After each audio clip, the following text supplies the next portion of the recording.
Euh, la première équipe arrive à détruire pas mal de personnel russe, mais il y en a un qui résiste, qu'on n'arrive pas à avoir. On lui jette à peu près une dizaine de grenades, parce que moi, on me demande même des grenades, puisque l'autre équipe a fini les siennes. On lui jette à peu près une dizaine de grenades et on n'arrive pas à l'avoir parce que c'est des labyrinthes. C'est caché sous des trucs. Après, on suppose qu'il se servait des cadavres pour se cacher parce que les grenades, c'est pas comme dans les films quand on voit où on tire une grenade et tout le monde est mort à 10 mètres autour. Non, c'est un rayon assez réduit quand même. Et donc, on n'arrive pas à l'avoir. Mais tu peux survivre avec une grenade qui pète à côté ou pas? Ouais, on peut, ouais, quand même. Oui. Pas 50 cm, mais oui, effectivement, on peut survivre. On peut survivre, ouais. parce qu'on voit plein de drones qui jettent des... Mais parfois, les gens continuent de courir Ouais, ou tout à blessés fait. un peu, mais ça envoie quoi? Ça envoie des billes, des éclats? Il y en a deux différentes, hein. Il y a les défensives et les offensives, hein. Il y en a qui sont quadrillées, mais qui maintenant, d'ailleurs, je crois que sont absolument interdites.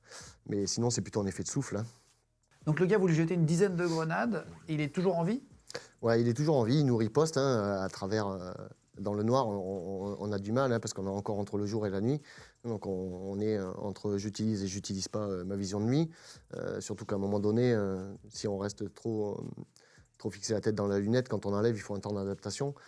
Donc c'est assez compliqué. On a les renforts qui commencent à arriver. Donc nous, les quatre, Les renforts russes, pas les vôtres? on les traite parce qu'ils arrivent un peu les mains dans les poches. Je pense qu'ils ne s'attendent pas à avoir des gens dans leur tranchée. Ils pensent plutôt à ce que ce soit des attaques en face à 100 mètres. Donc là, ce n'est pas très difficile. Mais on commence à faire du bruit.